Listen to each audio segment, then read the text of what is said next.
Protect your DNA. BioPQQ can promote formation of new mitochondria. Infowarsstore.com. He kept phoning me up and leaving me messages demanding that I go and take her out for dinner and that I hang out with Trigglypuff for a week. And I responded, Alex, I'm perfectly willing to go to Germany and be harassed by the police for a week and chased around mountains and cities and stuff, as it happens at Bilderberg every year. But there's no way I'm going to go to dinner with Trigglypuff. Okay. So you have to draw the line somewhere. Oh, okay. Let me see. I got to refresh this. Oh, hang on a second. Everybody, please bear with me. I'm in the middle of, this page. There's a lot of people on the YouTube stream as well. Maybe we can. There are. So here we go. Let me ask another question. By Folly999 says, what is your opinion on cultural appropriation? Let's keep this brief so we can move through a lot of these questions. Go ahead. Cultural appropriation is completely positive and in most cases complementary of the culture that you're appropriating, if not completely harmless. So there's absolutely no problem with it. It's yet another means, a way in which SJWs can grievance culture, assign themselves special snowflake privilege status. And of course, it's a complete nonsense. And the only answer to it is to culturally appropriate more and more, keep wearing more sombreros, keep wearing more and more offensive Halloween costumes because it's funny as hell. That's awesome. This is a good question by DoobieGooby69. Why is mass immigration only forced upon white majority countries? You don't see a mass migration to Uganda or anything like that. Well, it's because the West is the best. Everyone wants to get here, and we're run by politicians who have completely betrayed us and who are importing vast numbers of people who are dependent on government. That's why they come in the first place, because they're offered all the free goodies. And so the politicians can import them, and that creates a voting bloc. They're dependent on big government, so they vote for more big government. There's no real motivation for white people to go and live in Uganda because it's a horrible place to live for a start. They tried to pass a law where they could execute gays and so forth, but you could pick any country. So it's the carrot of the welfare state. That's why it's imposed on the West. And also in certain circumstances, in places like South Africa, they're actively persecuting white people and going in and taking their farms and killing them, etc. It's kind of a mess. I don't think I have the answers, but I know we certainly need to pay attention to this here. This is just a statement. H. Plunkett says, Paul, no question here, man, but I wanted to tell you that I appreciate your work and thank you for what you do. Please keep doing what you do. K614 says, with respect to Brexit, how are people in the UK reacting to the ridiculous threats made by Obama, Cameron, and others? Are people waking up to what's going on in the world? Yes, completely. In fact, Cameron just did an appearance on Sky News. He did a Q&A with an audience tonight in front of television cameras. It was a big event. And he got completely savaged. He got savaged by the interviewer on, threatening World War III if Britain left the EU. And he got savaged by somebody in the audience who, in fact, was a second-generation Muslim immigrant who took him to task about the potential for Turkey, which has a population of 75 million people, joining the EU, which would, of course, then give those 75 million Turks the right to come and work and stay in the United Kingdom, which is completely full. Immigration is totally out of control. We've got no room. So people are waking up, and the polls over the past few days and the past couple of weeks actually have completely swung. The Leave campaign was about 10 points, 15 points behind at one point. Now it's slightly ahead because they're hitting on this issue of immigration. The official Leave campaign shied away from that, which was a huge error, a massive mistake. Now they're actually focusing on it because it's the primary reason that people in this country care about. The polls are now starting to shift. So Cameron was completely slaughtered tonight, and that's going to set them back another couple of points in the polls, I would imagine, over the next few days. So there's a lot of hope when it comes to Brexit, which is why, that's why we're going accountability, because that's all they're going to be talking about, their complete fear of their pet EU federal superstate collapsing. So it's going to be the big issue over the next couple of weeks. And yes, people are massively waking up about it. Well, that's fantastic. I think there is definitely a sea change when people are kind of starting to see that the emperor has no clothes here. And, you know, we here at Infowars are really happy that we've helped precipitate some of this by disseminating a lot of this information. For those of you that are joining us and have never been to Infowars, we're all about this. We're all about fighting the globalists. We've been doing it for 20 years. So come on over. You may not agree with us 100%, but I bet you there's going to be a lot of good stuff there that you can use as ammo when you talk to people on the other side of the fence. Here is a question by 1,000 Copycats. Says, hey, Paul, I recently discovered this video you made 9 months ago, and there is a video link. Do you still feel that this is true? Have you changed your views on Trump regarding this speculation? So let's just go with where were you at the beginning with Trump? What made you change your view, and how do you feel now? I thought this might come up. Yeah, this was a video that I found, kind of a speculative video at the time. This was back in August 2015, basically suggesting that Donald Trump could be a Hillary plant, because we know that he spoke to the people on the Reddit are not going to like this. We know he spoke to, you know, Bill Clinton about a week or two before he announced that he was going to run. We know that he was somewhat close with the Clintons before, you know, they attended his wedding and stuff. So I merely floated the premise. It was kind of a polemicist argument that he could be a Hillary plant, and there could be like a WWE style reveal where it turns out that they're both in cahoots. Obviously, I don't think that's going to happen now. And yes, I've changed my mind. I mean, I've still got problems with some of his policies, and I've had those all along, you know, torturing the families of terrorists and some of the surveillance stuff. But all that has fallen to the wayside because the Trump phenomenon is not really about his policies anymore. It's about what he's come to represent as a last bastion, a last bulwark against this progressive, regressive agenda, because people have just invested all their hopes in him, and he's actually up there standing up against political correctness, and more importantly, standing up for the voiceless in America, who are the blue collar workers, poor white people, basically, whom Bill Kristol's pick for his third party run says deserve to die.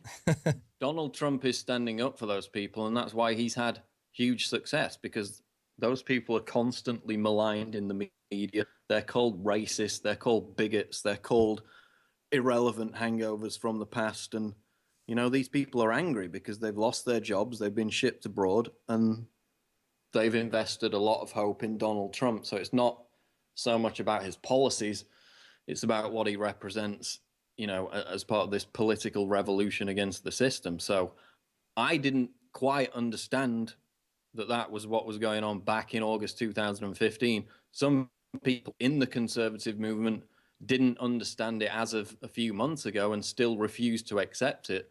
But that's what is going on. So I was completely wrong in that video, and I'm not ashamed to admit it. I'm not going to delete it, though, because, you know, that would be trying to hide it. But it would be funny if there was a massive, you know, like wrestling style reveal where he was in cahoots with Hillary, but I don't think that's going to happen. So are you saying Hillary is wearing a Mexican wrestler mask right now, and she's actually like a flaming skull underneath or something? Yeah. Now here, this is a very important. He took on Vince McMahon, remember? That's true. Trump versus McMahon. That was a big thing. So that's maybe. true. He's got some experience in the ring. This is a very important question. PM Me Trump asks, if you could build a wall, how tall would you build it? I'd, like Milo says, 10 feet higher every time he gets tackled. Maybe 10 feet higher every time I get a death threat. There you go. Which is another question if you want to go to that one next. But there you go. Joe Biggs came out with a good comment today where he said these leftists constantly berate Trump for wanting to build the wall, yet they, at these events, physically build a wall to stop people from attending each event. So massive hypocrisy. Yeah, absolutely. Absolutely. Okay, so let me see if I can decipher this question. Copper the Hound Says, hey, Paul, I love you. You're awesome. Basically, I'm paraphrasing that. And so here's the question. In reference to Donald Trump's plan to implement tariffs and penalties in an attempt to bring jobs back to the USA, do you think this is a valid short-term measure to reduce the rate at which manufacturing and labor jobs are leaving the USA? Or should the focus be more internal via deregulation and reducing operating costs domestically to incentivize business to return? I guess the main question boils down to coercion versus persuasion. Do you have an opinion on that, Paul? Well, that's an easy one to answer, isn't it?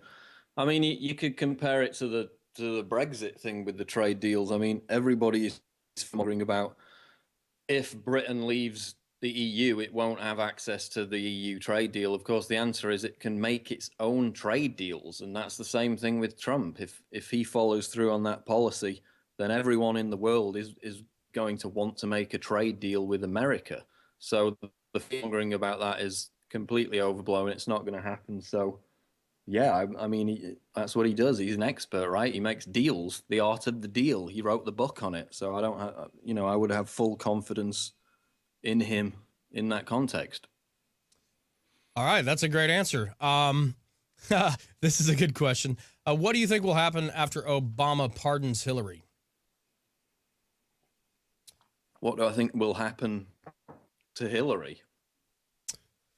Well, the question's pretty open. It says, what do you think will happen after Obama pardons Hillary? Do you think she'll continue in the race? Do you think that people will, they're already deserting her in droves, but I guess, do you have any predictions on that front or not?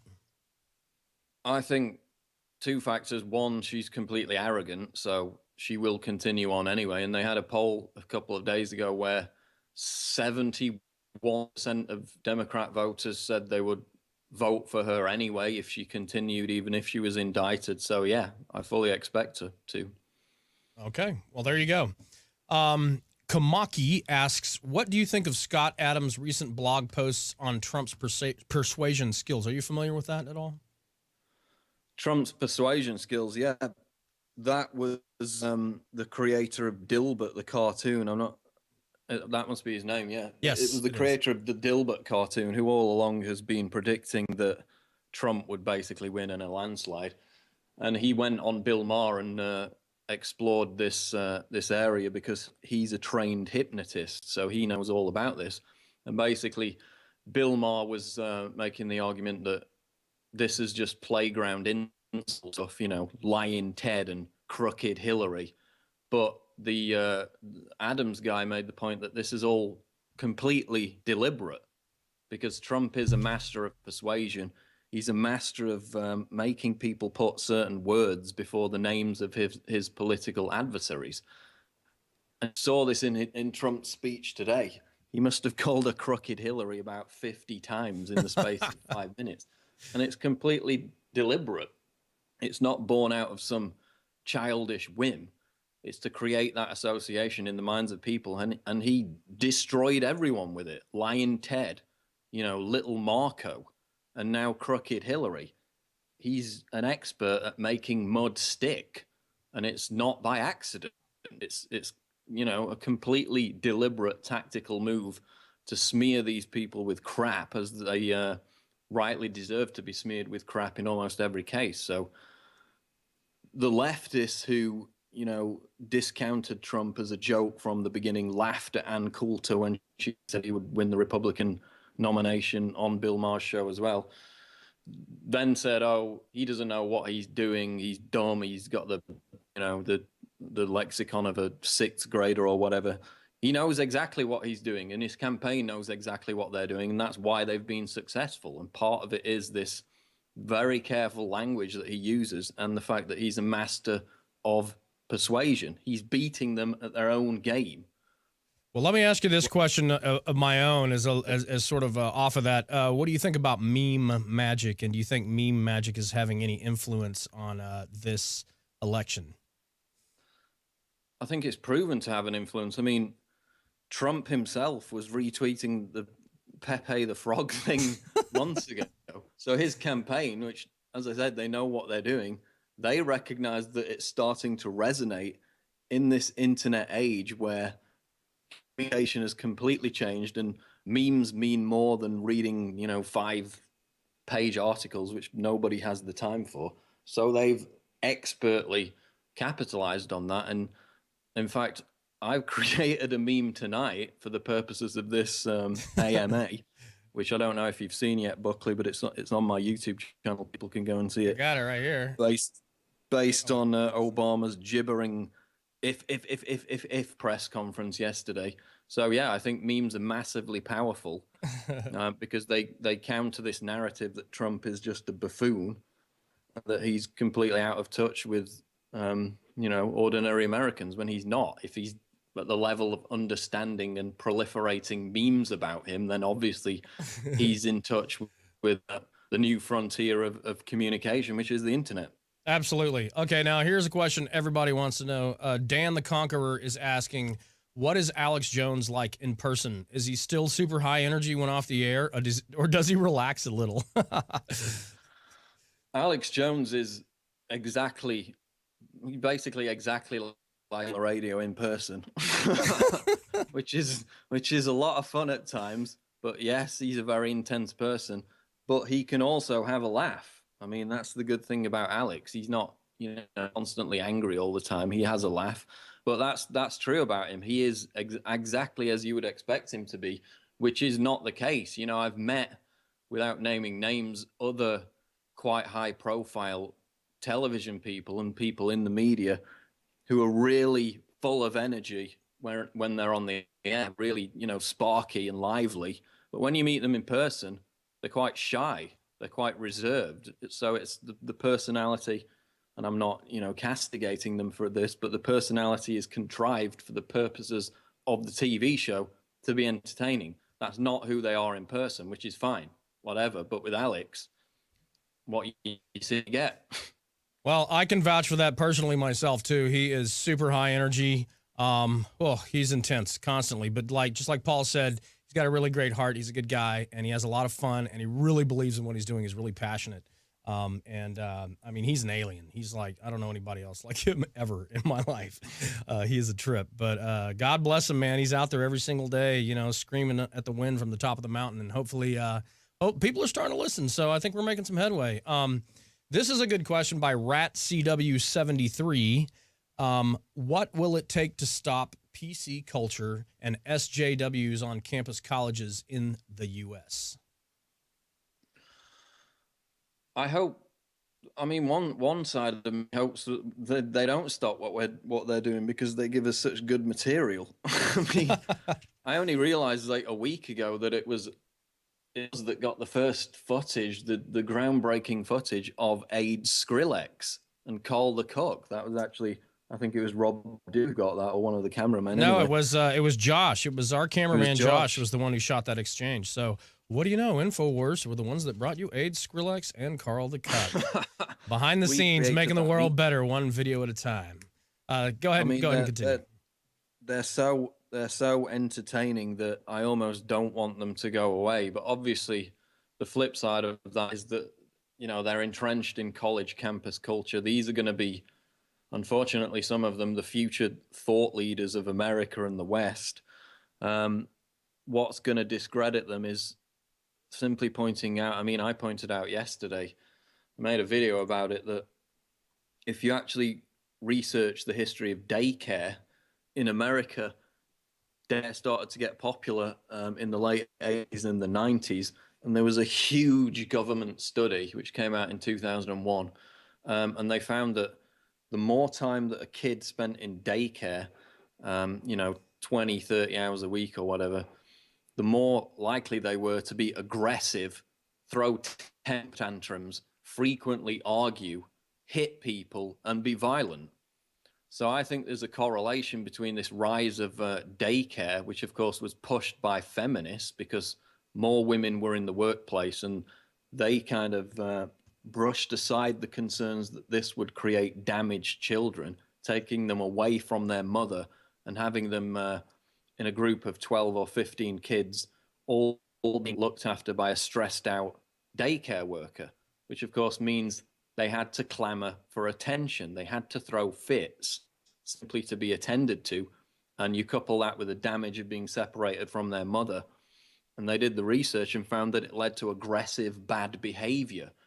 So there was an article yesterday by a conservative columnist pointing out that many of these triggered SJWs might be the result of daycare, because they all grew up in the 90s, and this was when it was really becoming popular in the US. So we're going to see a lot more of them if that conveyor belt continues. So I think they're being discredited now. We're winning in terms of the universities, which I'll get onto later. But I think we're starting to turn the tide with them, given that they've embarrassed themselves over and over again, as we've caught on video. Absolutely, and one only has to go look at DePaul's current rating right now. They are in the toilet because everybody has been going and commenting and giving them 1 star because you can't give 0. Here's a question that's pretty broad. Do you think Hillary Clinton sees any real legal problems arising from her email server issue? No, she's completely arrogant about it. She obviously thinks that nothing's going to happen because she's got away with every other single scandal that she's been involved with. I mean, there was an email the other day that WikiLeaks drew attention to, where it was her. She received an email from somebody with sensitive information in it, which was, they said, we need to send this secured, but we don't have the means to do it, or they couldn't receive it in a secured way, encrypted or whatever. And Hillary Clinton responded. She said, just send it non-secure. So she had concern for this at any stage of the process. So she didn't understand it then. I think she still doesn't understand the depth of how serious this scandal is. So she will continue to pretend that it's not even a problem. Yeah, that's just boggles the mind that we're at this stage with this circumstance. Hero dreams of Jenny, and maybe Jenny is a type of sushi. But they ask, hey, Paul, are you planning on staying in the UK the way things are going? Well, I mean, I'm becoming increasingly concerned, not just because of the death threats from people threatening to behead me and whatever. I mean, that's par for the course. But I mean, I just put out an article earlier, which is out of Vocative, and it says that arrests for people in the UK who tweet, quote, messages intended to offend are surging over the past year. 6 months in jail and a fine for tweeting messages that are, quote, intended to offend. We saw the guy in Scotland a few weeks ago who made a joke video about his dog being a Nazi, arrested. Right. We saw a guy in Croydon a couple of months ago who criticized Muslim immigration on Twitter, arrested, ransacked his apartment. Of course, none of these cases ever really stick unless it's somebody joking about bombing an airport or whatever.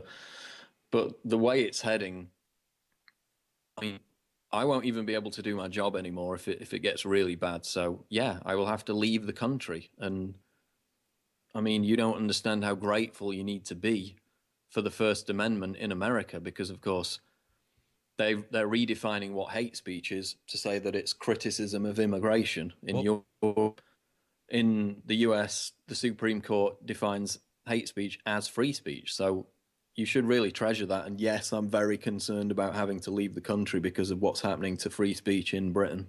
Well, Paul, personally, I find you very offensive, but just because you are so handsome.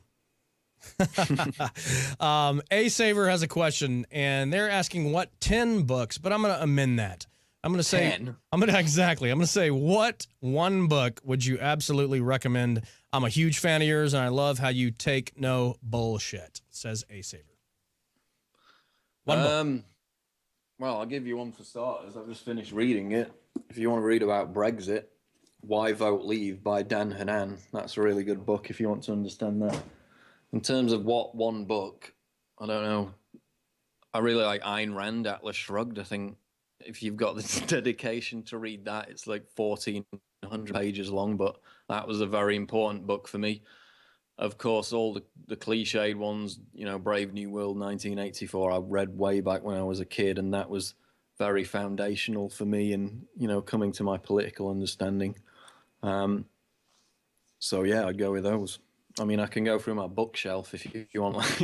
That might be interesting. Maybe someday you should publish a nice list of reading for people. Let's see. We've already kind of answered some of these. Here's a question. Advice Throw 705 says, "What's up with your brother? What's your brother up to nowadays? I haven't seen him contribute in any reporting for a long time. What's he doing?" Not going to be happy hearing that. No, it's true. He actually works a lot behind the scenes, as a matter of fact. I know that. Well, I'll tell you what he does. We get up in the morning. Obviously, we get a jump on the news because we're 6 hours ahead, which is always good. I go through about, I don't know, 100 news websites, picking out all the best news and send it all to him. So he posts it. He does most of the background updates. And then he'll write an article or two a day as well. So there are a lot of people behind the scenes who you don't know who are doing a lot of work and doing good work. So he's basically the editor of Infowars and Prison Planet behind the scenes. So a lot of us are more up front. We're on camera, but it takes a huge operation of people who don't really get that much credit to keep the whole machine running.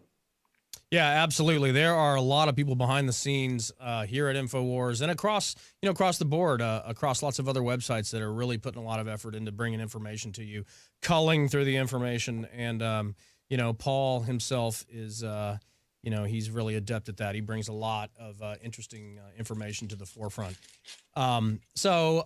This question is by Hasselhoff, the Hoff himself, I suppose. And they ask, what do you think of Hillary's, quote, foreign policy speech, unquote, today? P.S. I love everything you guys have been doing over at Infowars. Keep it up. I didn't see it. I mean, I read the New York Times article that came out this morning where she was going to lecture Donald Trump about foreign policy. This is a woman whose actions and whose advocacy led to the disaster in Libya, which led to the migrant crisis. We came, we saw, he died. She supported the arming of the Syrian rebels. That was a complete disaster. Benghazi was a complete disaster. So for Hillary Clinton to lecture anyone, never mind Donald Trump, on foreign policy is completely absurd. I haven't seen the speech, but whatever was in it was complete BS because she's a hypocrite and every foreign policy area that she's been involved with has been a complete catastrophe. Yeah, absolutely. I couldn't agree with you more. Kyra Co says, how long do you think Trump's proposed law against the media printing mendacious lies, as Milo so fabulously puts it, will take to be put into effect when he wins? And what do you think the effects will be? I'm looking forward to the implosion of all the outlets who knowingly lie. Yeah, that kind of makes me nervous. I mean, who defines what's a lie? I mean, all politicians tell lies at some point, so it could reverberate back on him. Organically, I'm against any kind of law that clamps down on the First Amendment and free speech. If it's obviously defamatory, then go after it in the courts. I mean, I wouldn't be in favor of a blanket law that, puts media on the rack and makes them nervous about making claims about people, because we saw that in the UK. I mean, they used the phone hacking scandal where these hackers were hacking into the phones of, victims whose, daughters had died and stuff. But then the government took that and used it, hijacked it to create an oversight body, which was basically controlled by the government. So cool. I'm against any kind of law that regulates the free press. I think that's a bad idea. I mean, go after them in court if it's defamatory. God, what do you think? Me? Is that going to upset people on the Donald? We don't all have to agree with 100% of Donald Trump's policies, I don't think, to follow him and support him, because the gulf in between him and all the rest of the other people that are out there is, I mean, it's almost infinite. It's massive. It's gargantuan. I would say I agree with 95% of what he believes in. And yes, those are the one issue is that, and the other issue to me is the torture issue. I'm a little bit more on the libertarian side on some of those things. And also, I think that we should decriminalize drugs. I'm not so sure that we should go super hard line on drugs. And so those are the three things that I'm a little bit in disagreement with him on. But I also agree with you that I think the most important aspect of a free society is that people can express themselves freely. But I also do understand how the media has manipulated so many of his statements into the opposite of that. And one of the best examples is when he said, we should stop, all people from the Muslim war zones coming into the United States. And that's all they said. That's all that they reported on. But the rest of the sentence was until we have the opportunity to vet them properly. Right. So that was a full sentence. They only used the first part of the sentence. And then they try to say that he's some sort of xenophobic, misanthropic, evil, satanic person because of the fact that he doesn't want to let all these poor Muslim refugees into the country that might be hiding bombs into their burqas. But the point is that I understand the frustration that he's feeling. But however, I think there's another layer to this in that I think this is actually exposing the media for how one-sided and flimsy and nefarious and weak they are, because most people, if anybody looks into what was actually said, then all of a sudden it's so readily apparent how bald-faced that attempt and that lie was, and that instantly all of a sudden kind of flips people and makes them go, wait a minute, what else are they lying to me about? And then if they dig even deeper, next thing you know, they're at a Trump rally with a MAGA hat on their head, right? So anyway, I know this is not my AMA. The other it's thing, Paul's. though, about the media, Trump making this law to stop the media lying about him. If they're really nervous about lying about Trump, we're not going to get any of those fantastic press conferences as he's lecturing them and shouting at them. That's Exactly. the most entertaining thing ever. Exactly. I love that. I love it. Oh man, this is so rich. We can't get enough of this. All right, so here we go. The next question. By God, I love men. They ask, do you think Japan should have nukes? Trump does. Yeah, I think everybody should have nukes. I mean, if you create a world in which only certain states are allowed to have nukes, then that's a completely unequal playing field, and you're only going to get power structures that lobby against each other, and that's going to create more of a threat. I think it's better for everybody to have them. I mean, what do you think? That's a good question. I mean, it is a great equalizer, but on the other hand, somebody like Kim Jong-un dancing around his underwear with Robin drinking scotch, might be a little dangerous to have that guy's finger on the button.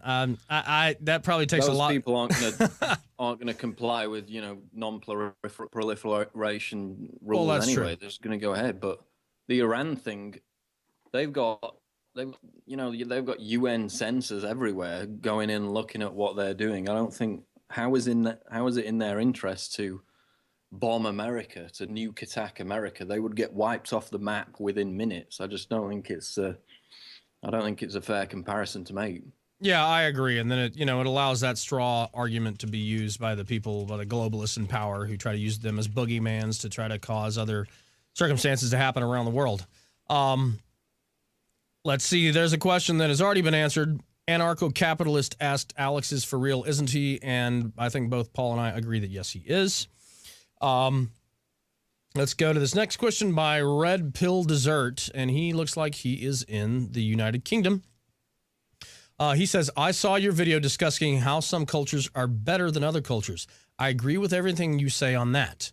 I was wondering, though, about the true causation of this. For example, Australian Aborigines have scientifically proven better vision in almost conceivable metric compared to any other demographic in the world, at least better than Europeans. If evolution can affect the makeup of the eye between groups of people, could the same happen to the brain too? Itself just another physical organ? And if so, to what degree? Have you given much consideration to the possibility that the worst cultures that the parts of the Middle East and Africa have to offer is partly a symptom of the kind of people that live there rather than blaming it solely on poverty, corrupt government, and bad luck? And then he does have a disclaimer that says, obviously you get awesome people from all cultures, but I'm talking about the average. Does that make sense? Can you speak on that subject? Well, Stefan Molyneux's done a lot of videos about that, and I mean, it's both, isn't it? It's partly the society people grow up in, it's partly poverty, but yeah, there's a lot of science, and the left refuses to talk about it, even though they're supposedly all about the science when it comes to things like global warming.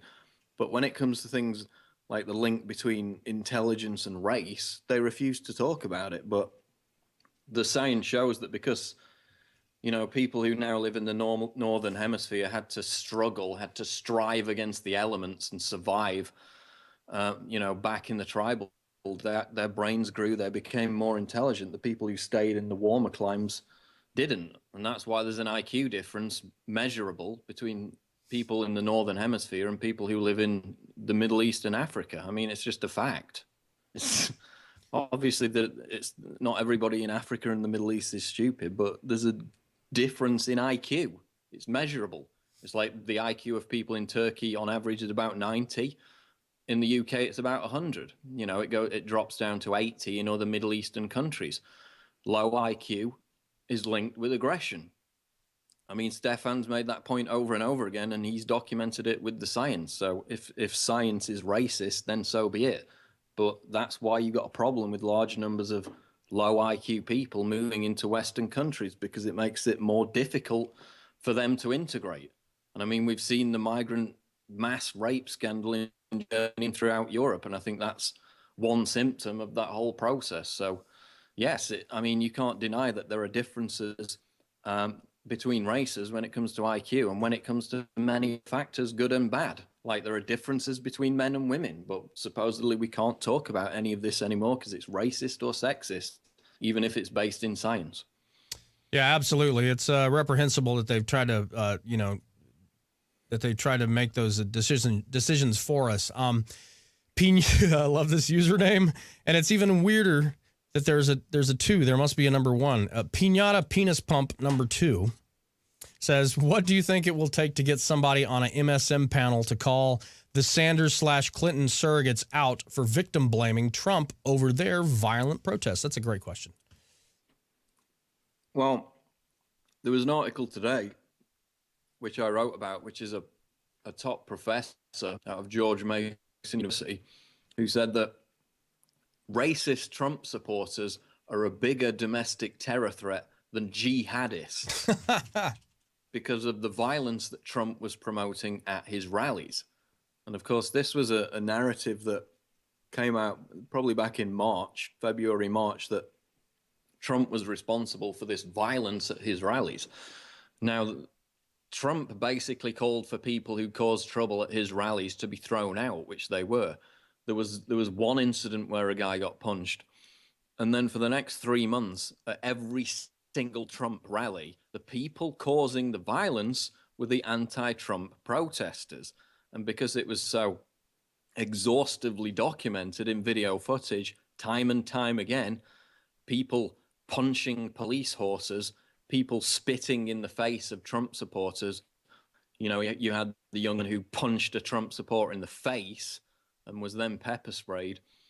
Time after time after time, it was the anti-Trumpers that were engaging in the violence. So that narrative, which the mainstream media pushed, they had to kind of back down, which is what I'm seeing now. It's still being promoted by, ideologues on the left, but in general, the mainstream media has had to back away from that because they've been proven spectacularly wrong by the actual footage of what is taking place.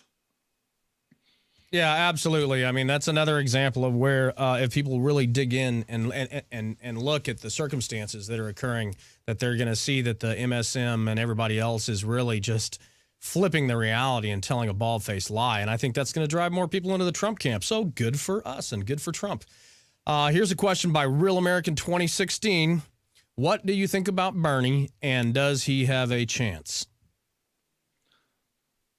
I think that an insight into his personality and what his campaign is all about is the fact that he was a complete bum who didn't have a proper job until the age of 40.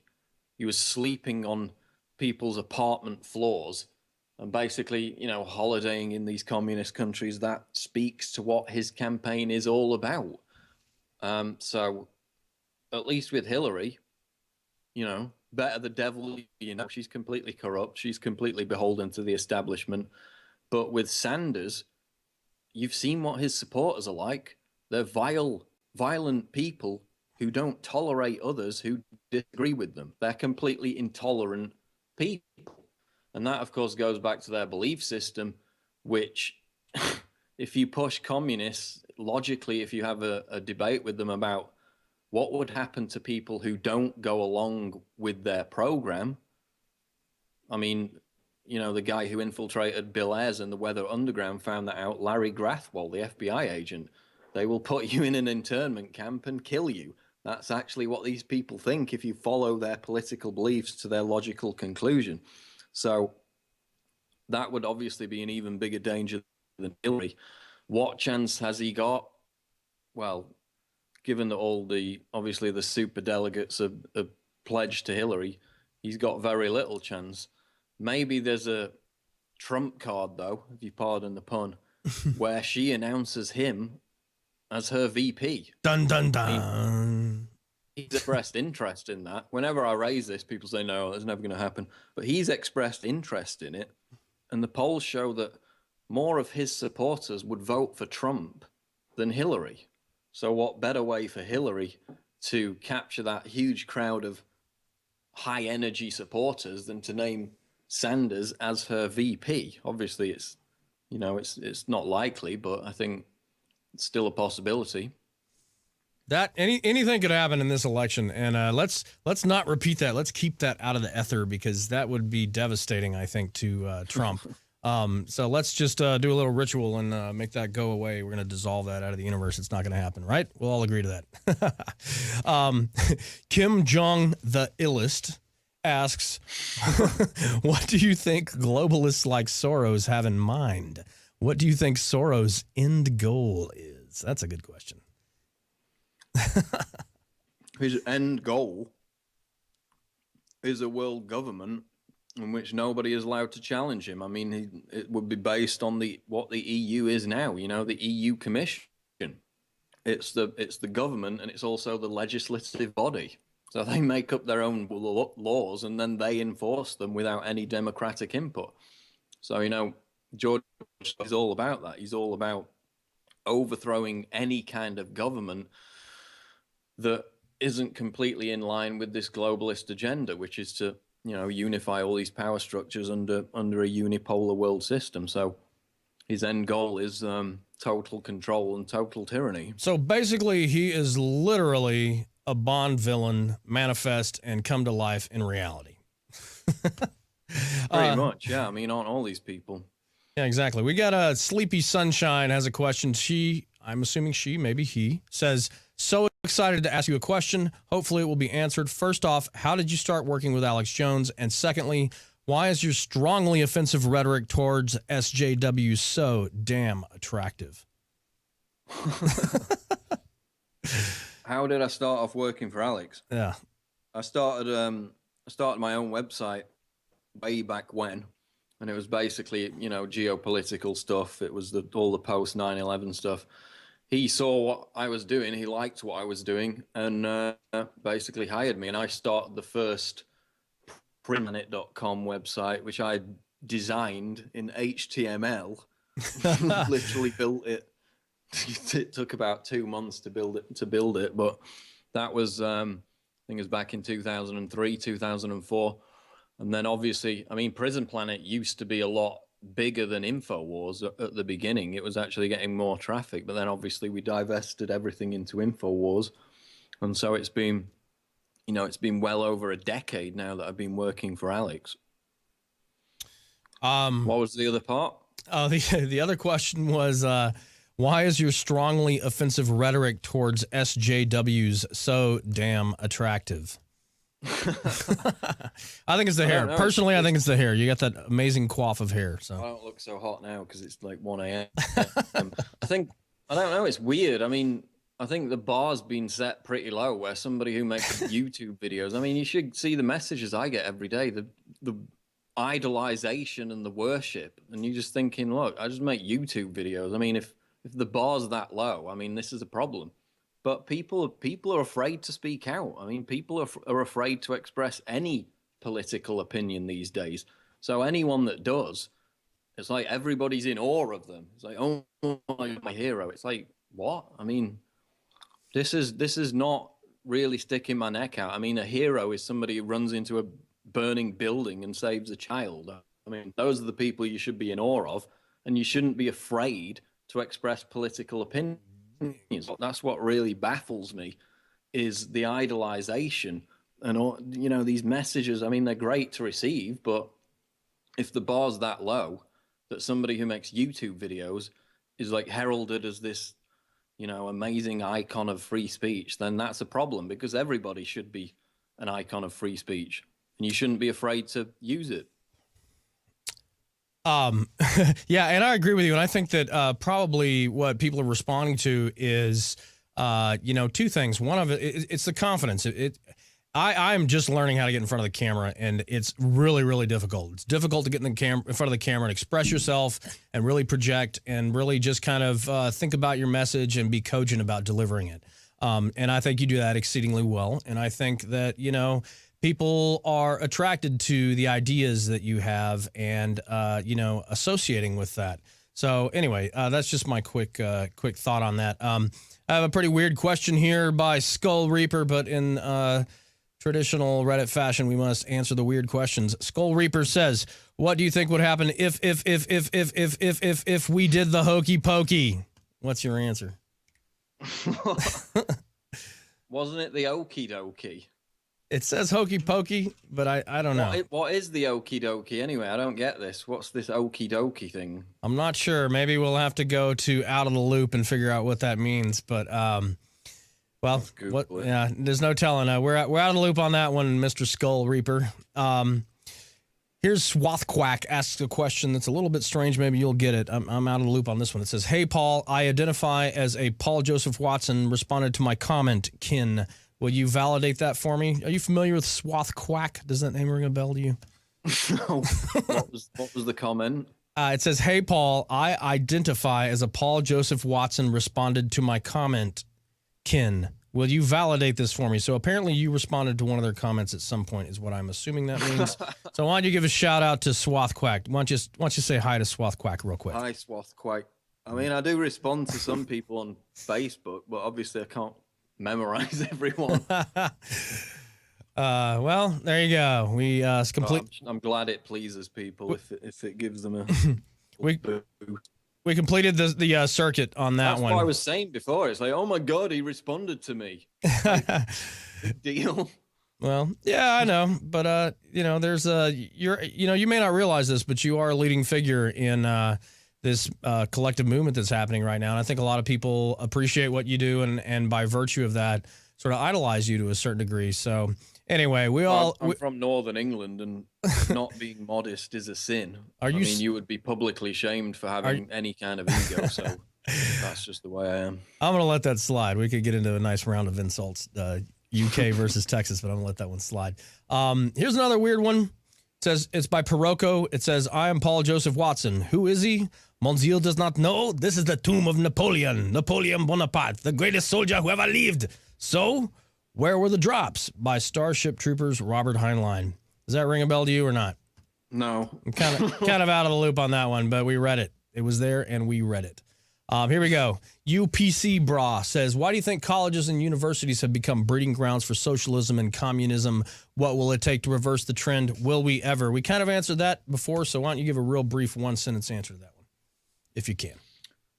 The cause is treating everybody as a special snowflake, and this mentality that everybody gets a trophy, and that universities are places, homes, and not intellectual spaces, which is what they are. You should expect to have your beliefs, your ideas challenged.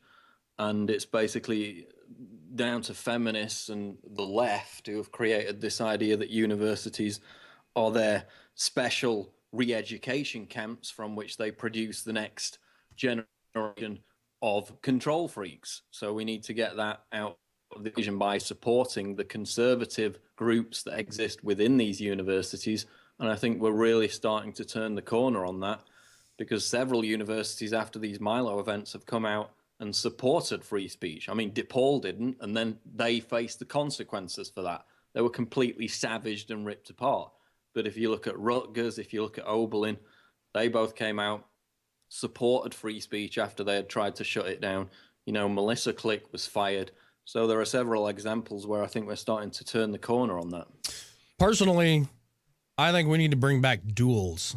You know, you have insulted me, sir. I'll see you in the quad at 6 p.m. Bring your best musket. Knight Swallard, I imagine that's how you pronounce that because I'm not French, says, Paul, why don't you make YouTube videos more often? I often find myself typing in your name into YouTube first, but then I see nothing new. So I go to Molyneux's channel. He's always updating. I guess I'm just sad. I don't get to see more of your hilarious and true videos. Yeah. Why is your output waning, Paul? What's wrong with you? What's going on? It's not, well, I mean, I counted it up like a year ago. I was making more, but it's about quality, not quantity. And you have to remember that making a YouTube video it's not just a 3-minute thing. You've got to write the script. I mean, I script every one of them. People say, oh, they're using an auto cue. Well, it's my own words. I wrote them. So I script it. You know, that takes an hour or so. You film it. That takes an hour or so. But that's not even half of it. It's the editing. You know, for a 3-minute video, which is tightly packed with different clips, different overlays, different sounds, it could take 8-10 hours sometimes, especially if it's a little bit longer. But the whole process of creating a 3-minute video, if you actually want to put some time and effort into it, you know, it takes 8-10 hours. And I'm also writing articles, you know, doing interviews, updating the website. So I would love to make more videos.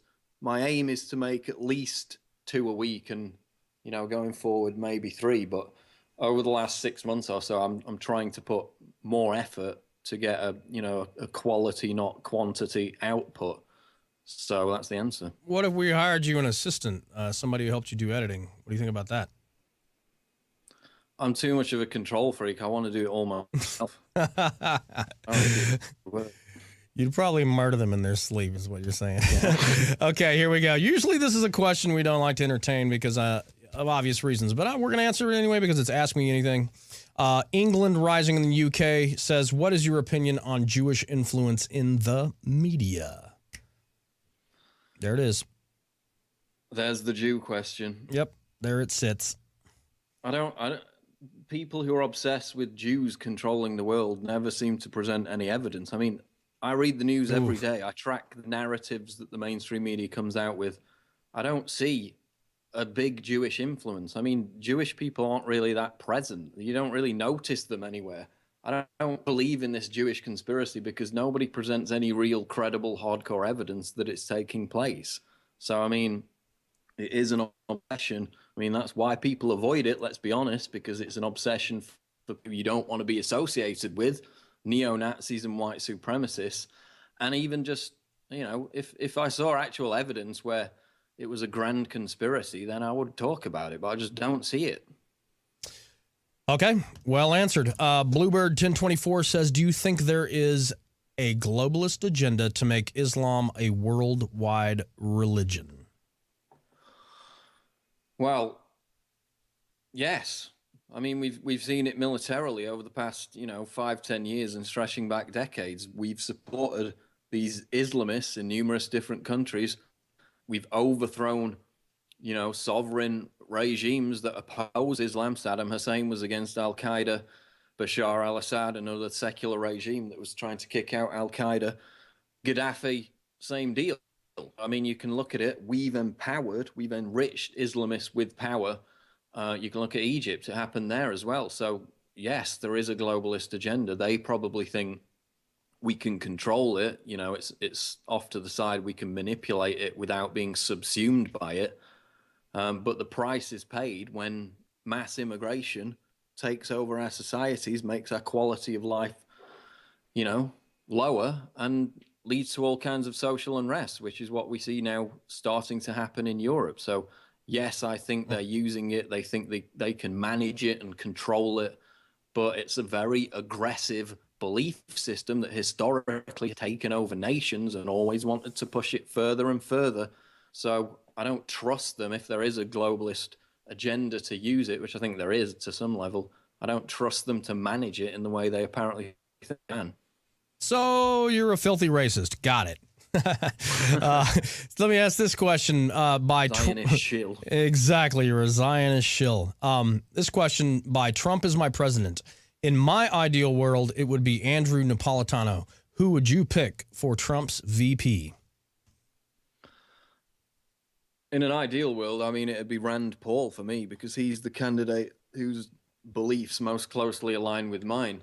Obviously, Sessions has come up in recent weeks. It seems like he's the likely pick. But I would go for Rand Paul personally. I don't think it's going to happen, but that would be my choice. Okay, yeah, that's a good response. I like Rand Paul too. He'll probably go for a woman, right? If it's Hillary, he might. I mean, we might have maybe. Ooh, what about his daughter? That would be fantastic. What about Bernie Sanders? There you go. The unholy alliance. That would be amazing. Okay. Little lady from California says, "Hi, Paul. Huge fan. What do you think would be a beneficial way in handling situations when BLM, SJW, or extreme leftists shut down those of us on the right, such as Trump in Chicago or Milo at DePaul? Obviously, the security at Milo's event didn't help, and the police force in Chicago helped Trumo. I think maybe Trump is what they're saying. Although his free speech was still interfered with. What can we actually do to prevent or handle this other than making videos of it for YouTube that will never reach the mainstream media or turning the other cheek? I'm fed up with the left's you can do anything without issue attitude, and I think it's time for those of us on the right to organize and to prevent or handle it. Also, for Reddit's sake, what are the names of your cats?" Well, I mean, it is reaching the mainstream media to a greater degree. The triggering, the whole Trigglypuff thing, that was on Fox News. A couple of other media outlets picked it up. But I mean, why would you want to stop them? They're the best propaganda money can buy. We want them to carry on, right? They're making themselves look absolutely ridiculous. They're making our point for us that they're intolerant. They hate free speech. Why would we want to stop that? I mean, it's the best thing that ever happened. People are finally starting to see what these people are like. Before they were kind of underground, but now they're blossoming and everybody's seeing what they're all about. So I wouldn't be so concerned about them shutting down free speech. Obviously, these events are going to happen. I would be more concerned about the government, the state coming in and shutting down free speech in those kind of instances. But why would you need to stop them? They're making our case for us. Okay. Now the most important question. What are the names of your cats? What are they? Divulge the secrets. They're not my cats. They're my parents' cats. So my parents live in France, and the black one is called Freddie, and the ginger cross-eyed one is called Clarence. Is that Freddie after Freddie Mercury, do you think? I'm not sure, but they're not even cats anymore. They literally act like human babies because they've been babied to such an extent by my parents that they know to behave like cats. So they exist in a safe zone? Is that what you're saying? They exist in a safe space and basically behave like needy social justice warriors. So you have been key insight. You have been infiltrated. You've been infiltrated. Freddie and Clarence, yeah. And I think I'm getting this now. I haven't been on the sub all day because I've been working. But there's a lot of these stutter memes. I think that's probably what's going on. Stuck on the Wall again asks, what if crooked Hillary wins? Well, I mean, from a purely selfish standpoint, it'd be pretty good for us, right? Yeah, absolutely. If the country's great and Trump makes America great again, what are we going to have to complain about, right? Obviously, I don't really mean that, but if crooked Hillary wins, I mean, the biggest problem is going to be the Supreme Court picks, right? I mean, that's going to fundamentally change the face of America for decades and decades to come.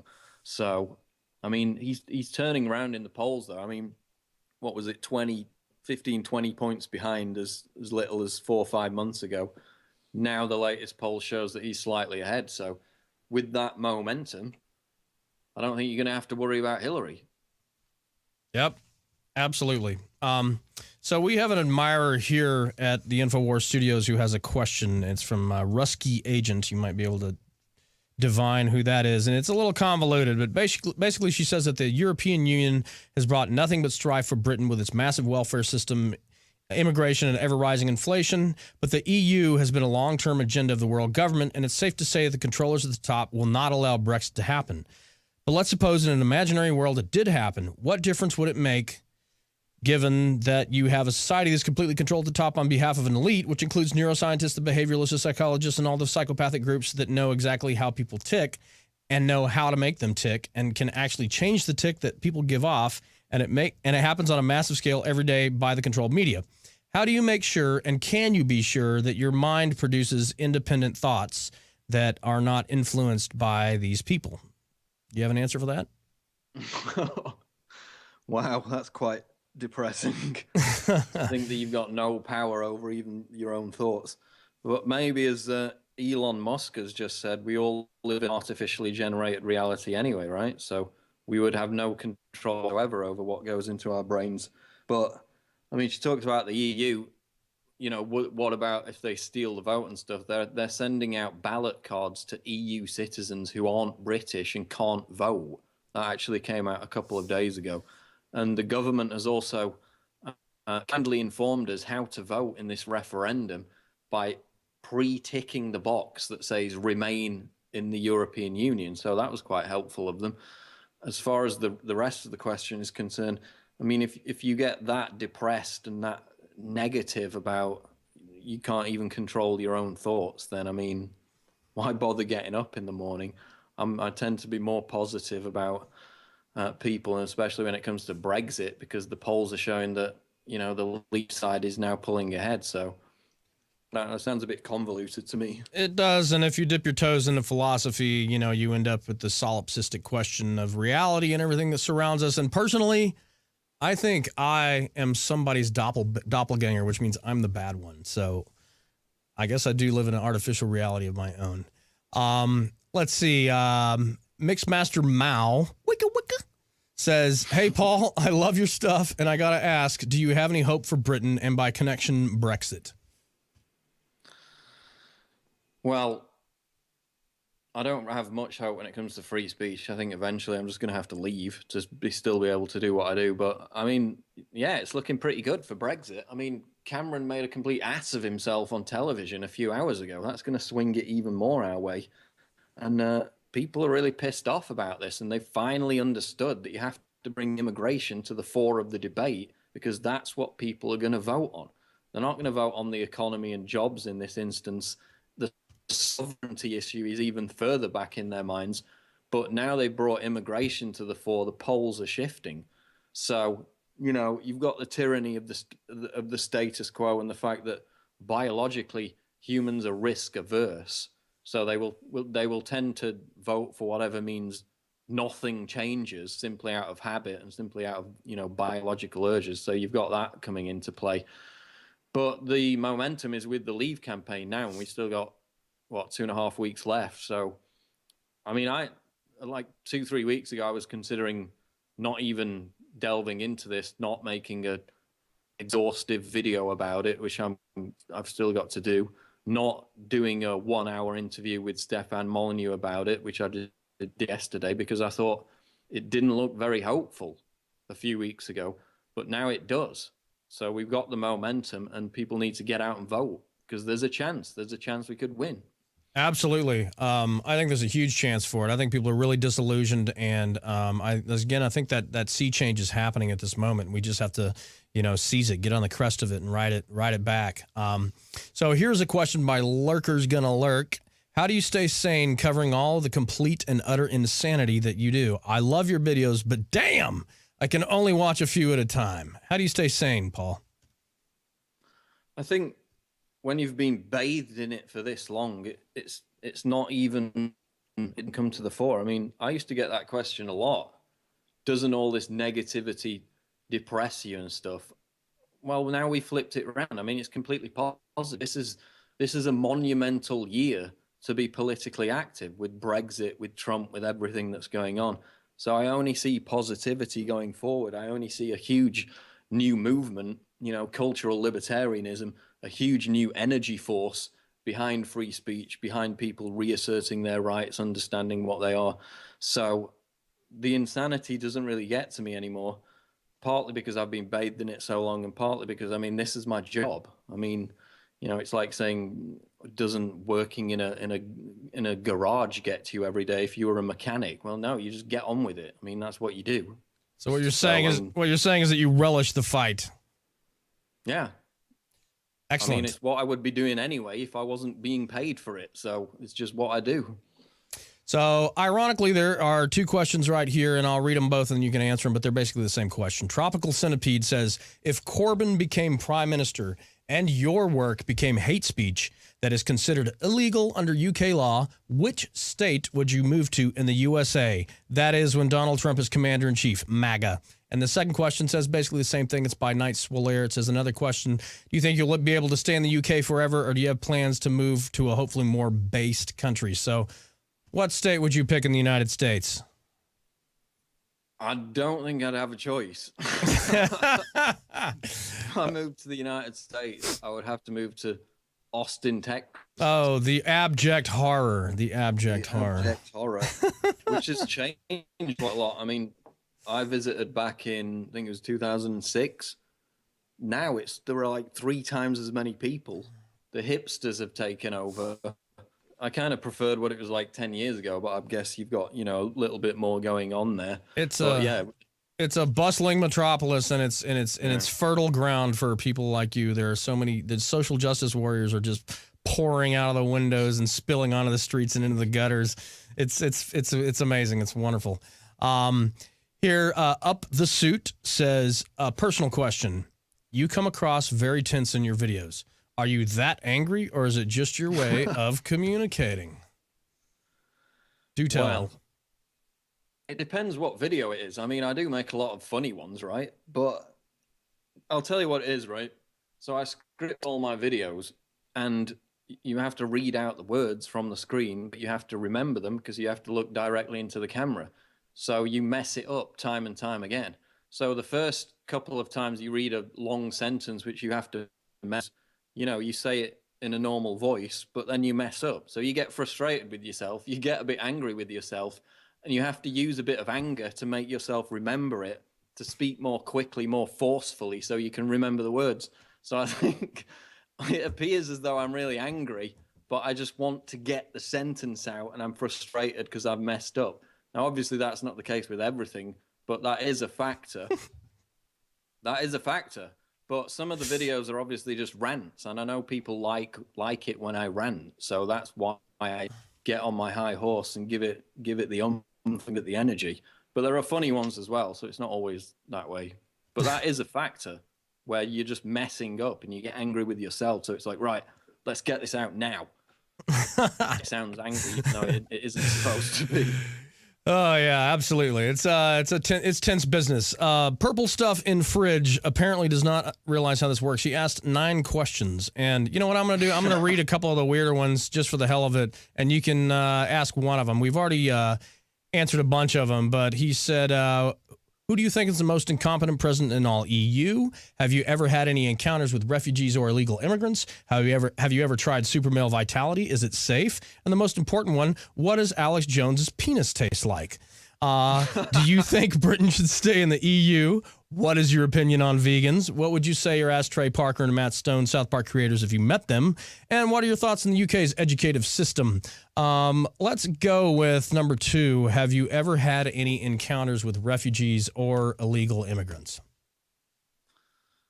I've never had any negative encounters with immigrants. No, it's not as if I go out on the streets and pick fights with them. I mean, there was that one time in Molenbeek where we got chased out because we were white and we weren't Muslims. I mean, that's probably the most negative I've had.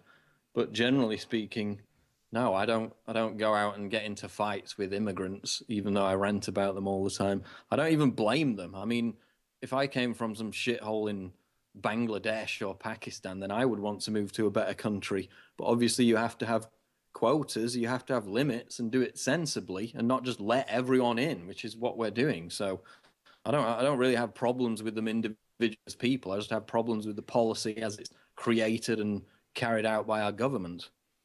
That's a good answer. I feel the same way too. Stay Tay Tay asks, "Hi Paul, how is the Drudge Report bump? How much more views do you get on articles and videos that they feature?"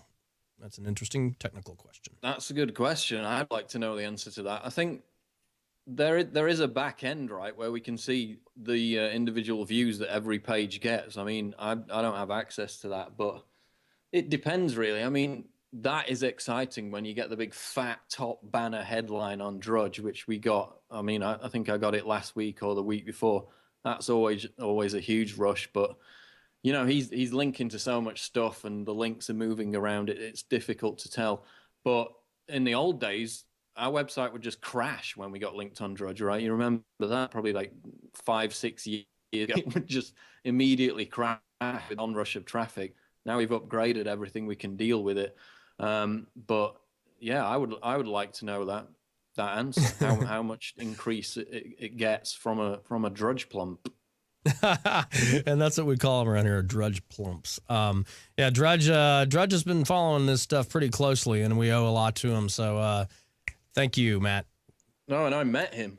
Yep. I met him in London a few years ago because he had come to London. He travels around the world all the time, and he just sent me a message on Twitter saying, "I'm in London, you want to meet up?" And obviously I was freaking out and wetting myself like a little fangirl. Because it was the same day. He was like, "You want to meet up?" "Oh, I'm here. I'm only here until tomorrow." So it was the same day. Of course, the icon of mine has been for over 10 years. So it's to actually go out to dinner and meet him. And that was kind of the start of, you know, him talking to Alex and then later appearing on Alex's show, which was absolutely huge last year. I mean, that was a great moment for me that he reached out and, you know, wanted to meet up, and we had a long discussion. We had a nice dinner, and it was a good time. That's excellent, and you know, you deserve it. So Sang Song, I guess is how you would pronounce this user's name, says or asks, "Hi Paul, and this is an important question. They say, "Hi Paul, do you think your other form is sometimes hard to control?" Of course, the origin of this is the whole shape-shifting scandal, which hasn't happened as much recently, but I blame you guys. It's happening right now. It's happening. And it's where my eyes shapeshift temporarily and I turn into a reptile. But it's to do with something called digital artifacts, which is a well-known phenomenon. It's happened for years on television. And of course, it's massive on YouTube with people making videos, quite highly skilled videos. Some of them obviously took hours and hours to put together, where they splice in all these clips of me shape-shifting with this weird like lizard growling in the background and stuff. They go to a lot of effort, and it turned into a bit of a meme, but it hasn't happened as much recently, so something must have changed with the way the show's recorded or whatever, but it's a lot of fun. Sure. I still get messages on Facebook from people who say, "Are you a shape-shifting reptile?" Say, "Yeah, get over it. I'm otherkin." Not being racist. Don't be a racist. Somebody actually, I remember at Bilderberg in Watford in 2013, I was wearing sunglasses because it was sunny, and somebody came up to me and seriously asked me to take my sunglasses off because they wanted to check if I was a reptile, if I had the vertical eyes. So what you're saying, what you're saying is that you are a true trans species creature. Exactly. Right? Trans species. Yeah. It is hard to control sometimes. So that's why exactly. When I get high energy, it slips. Exactly. It comes to another dimensional being at times. Exactly. Okay. Yeah. Food Bag Junior says, "Who is the best anti-SJW right now? People much like yourself, Milo, Sargon of Akkad, etc. Who do you look up to as a fellow anti-SJW warrior?" Well, I'm going to piss some people off here by just not mentioning them. I mean, it changes at the moment. I've been watching a lot of Stefan Molyneux. Obviously, he's great. Obviously, Milo goes without saying. I mean, I can tell you, I can go down my subscription list if you're that interested. I mean, a lot of them are like MTV News, just so I can monitor the enemy propaganda and make response videos. That's always good. But, you know, Molyneux's great. Steven Crowder's great. Sargon of Akkad, I watch his videos. The Amazing Atheist, although he doesn't really make a lot of political videos all the time. He does make a lot of anti-SJW stuff. I watch him. Pat Condell's great, and there's a lot of people out there. There's a lot of new up and coming people. Blair White. You had her on the show the other day. She's good. And Lauren Southern, she's great. So there's a lot now. There's a lot. It's becoming a crowded space because there's so much material. Absolutely. Which is why we need them to keep providing it. Yeah, exactly. And the audience is growing. I mean, my nephew and lots of other kids that are, 14, 15, 16, 18 are really just picking up on this stuff. They're resonating with it really hard, which I think is really great. Yeah. It's really I've noticed that a lot of younger people now. Back a few years ago, you never got that, but I'm getting messages from people still in high school and people in universities. So it is shifting. I've noticed a lot more younger people coming on board with the message. So that's great. Yeah, that gives me hope for the future. It's amazing. It's wonderful. Trumppedia says, what are your thoughts on what would happen with the federal government and its power if Hillary wins the election? Would government surveillance expand like never before? Poor military decision-making? What are your predictions? Well, yeah, it'd be business as usual, right? I mean, she's more militaristic than even Bush was. I mean, we would be launched into all kinds of disasters geopolitically and militarily. So, that would be horrible. And again, the Supreme Court picks is the main issue. So we need to keep her out of office. I don't think she'll get there. She's completely corrupt. She's crooked Hillary. We're going to defeat her. Let's stay positive. Is she like the wicked witch? See, I'm stuttering too, like Obama. Wah, wah, wah, wah, wah, wah, wah. That was almost a dubstep track. The Wicked Witch of the West. She is melting, I think, right now, under all this scrutiny. And still those lesbian scandals haven't come out yet. Oh, wow. And still Trump's got all the rape victims of Bill Clinton lined up to come out in a couple of months' time. That's going to be fun. It's going to be delicious. We can't wait. We can't wait until the general because it's really going to get wild. Here is a question by Secondary Lawn Reckon. Hi, Paul. I hope all is going well. I was introduced to you via the Adam Carolla podcast, specifically your rant on the dumbing down of music. It was brilliant. Would you ever be a guest? You're kindred spirits, and it would be a great discussion and another outlet for you. Yeah, that was great. I remember he played that whole video and they were commenting over it. It was about how music lyrics are measurably dumber since 2005, how the music is overbaked, it's overcooked and basically dumbed down deliberately.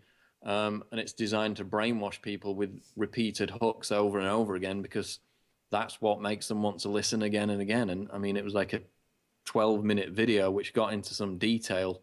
And that was one of the ones that took some of the more detailed videos take 2 weeks to create because I researched for like a week beforehand and then start creating it. And that was one of those, and he played it on his show.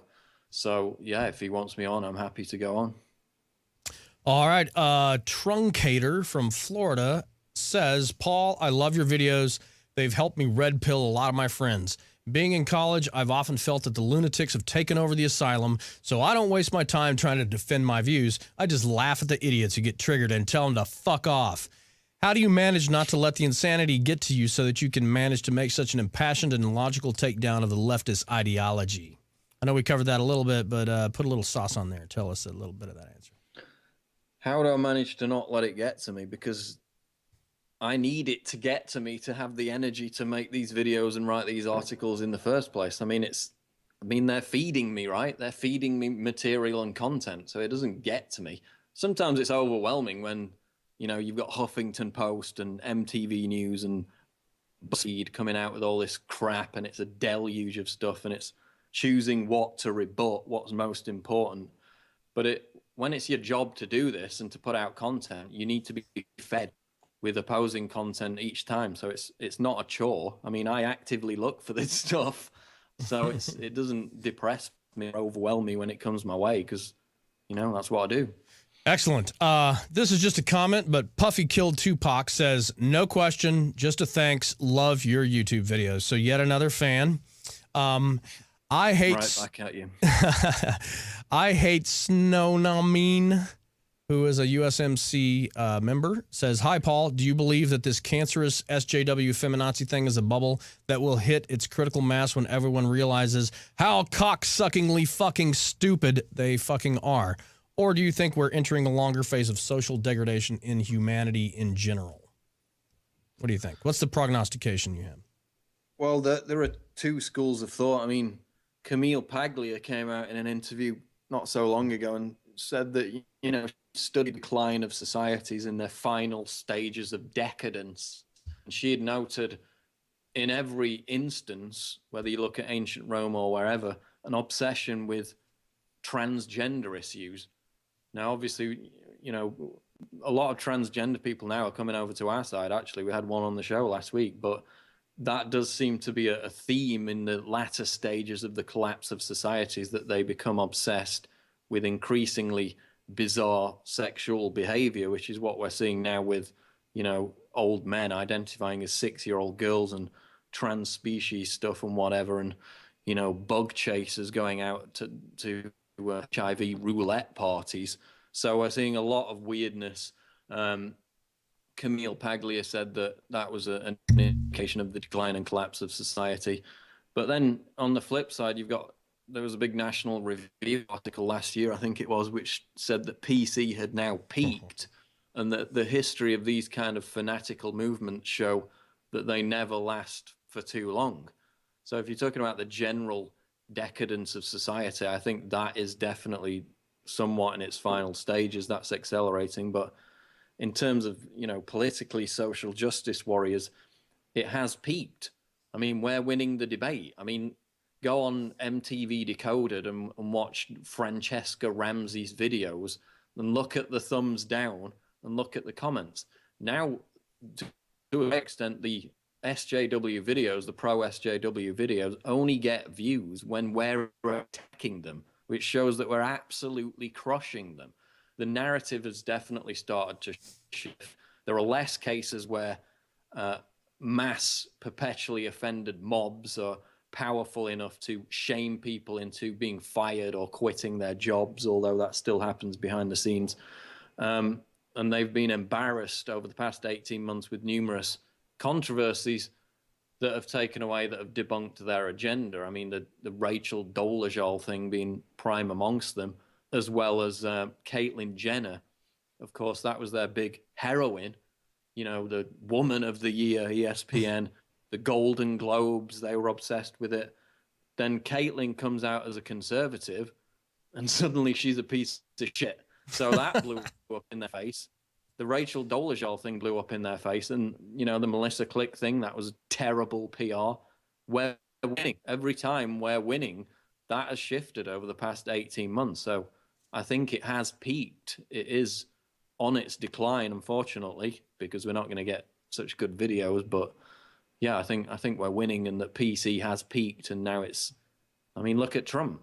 That's the Trump phenomenon right there. That's why he exists. That's why he's this big icon, because he's the resistance to it. So it is on its wane now.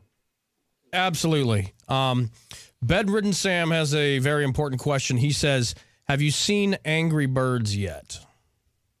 Crucial. No, I don't know if it's out in the UK yet, but from what I read, it's got this huge anti-immigration message, which is amazing for a cartoon movie, which is essentially what it is. There was another, I think it was the Lego movie a couple of years ago, had a big libertarian message as well. So yeah, we're starting to see people in Hollywood, traditionally obviously a bastion of the left wing, come over side and to hear our message. So I'm looking forward to seeing it. And that's another point, the fact that a lot of this money is now flowing our way. I think it was Mike Cernovich that made the point that, you know, a lot of the venture capitalist money that went into these leftist feminist causes, Anita Sarkeesian and all that kind of crap, is now starting to flow the other way, where we're getting people listening to our message. He predicts that a lot of venture capitalist money is going to be flowing more in the conservative direction. So we're making big strides even in these conventionally left-wing domains, which is great for freedom. Exactly, and you can't forget about the Powder Puff Girls episode, and then also South Park is just rife with skewering of this leftist ideology. I mean, I love those guys; they're amazing. They really have the proper level of satire, which is biting and super caustic, to sort of reveal how ridiculous all of this is. Gawker to Worst, I guess. I'm not really good at pronouncing these usernames. Gawker to Worst. De te we te bleh. They say, great appearance on the Gavin McInnes show. Who is the single most cucked person in the election? Politician, media member, talking head, etc. Who's the single most? Glenn Beck. Of course, it's Glenn Beck. Oh, man. I mean, I didn't even agree with him being suspended for those comments, which were, I mean, his guest was obviously, the context of it was obviously somebody physically taking out Trump. I mean, the fact I denied it was a bit stupid, but obviously it's Glenn Beck. I mean, who else could it be? This is a guy that started off on CNN as a complete neocon and then suddenly rebranded himself as this Tea Party guy. He's a complete fraud. He's been a complete fraud from the beginning, and that's only proven more so in the last couple of months. You want to talk about a shapeshifter? That guy is a freaking lizard from Planet 10, man. Look into his eyes. Have you seen his show? I mean, it's just bizarre. Oh, God. He's like some replica of the Oval Office or something. That's so Sat weird. around with all his weird underlings who are just like slavishly agreeing with him. Well, if I had very strange to watch. If I had a bowl of Cheetos right here, I would bury my face in it in his honor. Donis Yo Boss says, hello, Paul. What do you identify yourself as for today? Transpecies, huh? I think it's in reference to your awesome video that you made, but what do you identify as today? The truth about transgenderism, yeah. I spent like 200 pounds buying masks just to make that one video where I think I identified as a hippo and a duck and stuff, and people seem to like it. But I think identifying as a black disabled transgender Muslim is going to get me a lot of oppression Olympic points. I think that's the way to go, right? Black disabled. Say that again. Black disabled transgender Muslim. Okay, cool. All right, I like that. Reptilian. Personally, I'm feeling like an AH-64 attack helicopter right now. I'm carrying around some Hellfire missiles, and I'm loaded to the gills with 50 caliber weapons, and I have my blades spinning above me. So that's how I feel right now. Let's see here. John Stevens 21 says, Paul, your YouTube and Facebook numbers are off the charts. Most of your videos are getting more reach and play than some A-list celebrities and mainstream news channels. What do you, which is true. What do you think makes They're rubbish. What do you expect? Well, what do you think makes your message so appealing? Because it's obviously real and it's authentic. I mean, you can see that. I mean, I say what I think. It's unvarnished. I don't, give you a dose of sugar with it. That's why people like it, because they feel like they're getting the brutal, honest truth from my perspective anyway. And I write my own stuff. I mean, all those people on television don't write a word of what they say. And it's having a huge effect. I mean, you go to YouTube, for example, and type in to the search box, George Clooney. My video is the top search result for George Clooney. Poor above bastard. like his appearance on Ellen, which has got 25 million views. Mine's above it now. So I mean, that's an example of the reach. Well, these people are obviously seeing this. I'm wondering if he's seen that video, because a lot of people seem to like that one.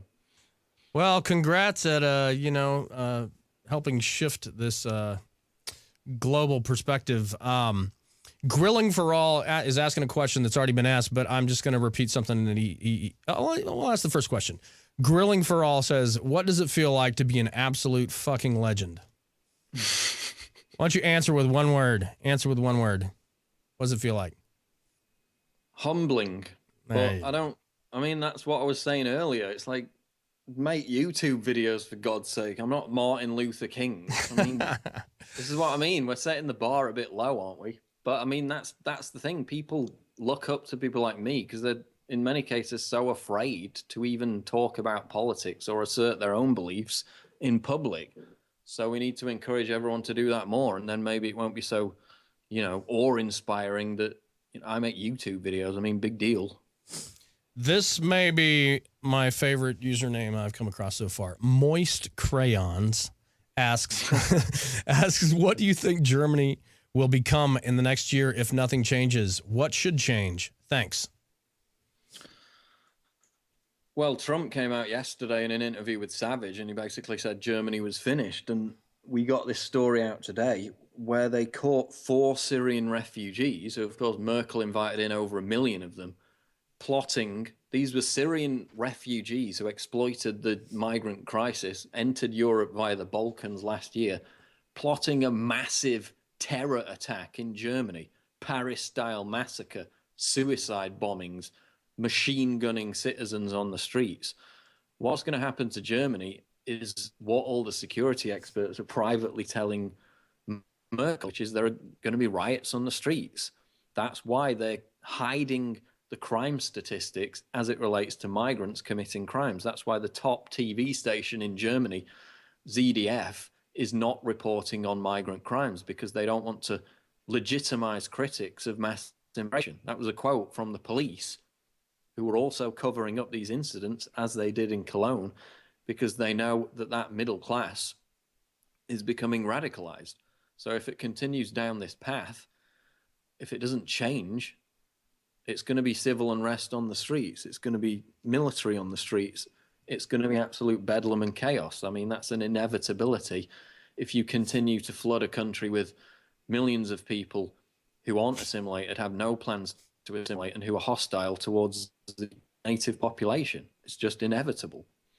Well, to me, it's interesting that they chose Germany as such a target, because obviously it was the paragon of efficiency and strength and wealth and power, in the last decade in Europe. I mean, their GDP was amazing, their output was fantastic, and they just had a really amazing culture. So, what better place to send the termites than the strongest beam, in the house? I think it's really sad. I hope that there can be some sort of resolution to that. I guess we're just going to have to wait and see. But I definitely think that there might be a sea change there too. There's a lot of people that are very upset with the Merkel and all of her crew. Here is something that the crew here handed me from a user who is a person here in our studio. The user is, they call me Spider, and he says, "Hey there, Paul and crew. Caught your interview with Stefan Molyneux earlier today, and I was wondering if you could elaborate on the EU member states, specifically those that border conflict regions' inability to enforce their own border controls, allowing migrants into larger welfare states such as Germany and Sweden, as well as the problem with that scenario. Secondly, is there a practical solution to relocating migrants to countries that share a closer cultural identity?" I say we send them all to like Bahrain or something, man. Like, right? Well, I mean, Saudi Arabia's got those tents that they use for Hajj that can house 3 million people in those tents, and they're completely empty for most of the year. And people say, "Oh, well, yeah, because they're for Hajj." Well, forget Hajj. If you've got millions of people in desperate need who share the same culture, the same beliefs, and why isn't Saudi Arabia taking them in while they lecture us about not taking enough in? They're sending money to Germany to build mosques for all the Muslim migrants arriving there, but they won't take in any themselves. Complete hypocrites. And then with the Brexit immigration issue, because the EU has a common border, the southern states knew that if they just waved these millions of migrants through, that they would automatically head to the northern European welfare havens like Sweden and Germany. So they could wave them through without having any responsibility for these people. They just passed the burden on to these other countries because Europe has a common border policy. If countries in Europe had their own individual borders, then that wouldn't be the case. They would be responsible for these people coming in, and they couldn't just wave them through a country under this common border policy, because each individual nation would have its own border policy, which would be different from the common EU border policy. So that's why it's a massive issue. And, you've got 500,000 more migrants from Africa and the Middle East who, under EU free movement rules from 2020 onwards, could make their way to Britain.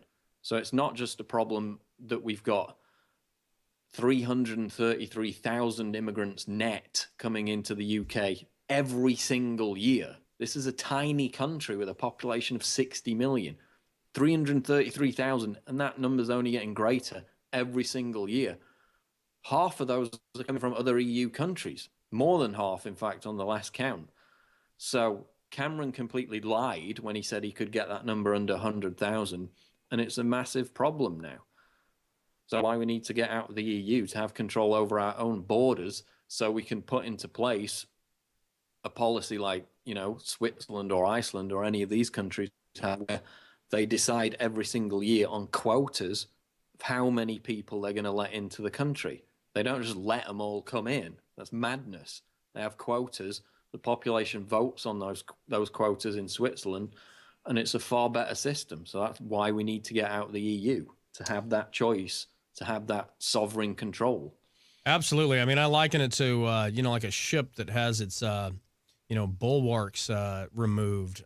It's what it used to have there in the EU was, all the different borders, and it would take a lot of effort to cross them, and now they're non-existent. And so you just get one rip down the hull of that ship and it's going to sink. That's kind of what's going on.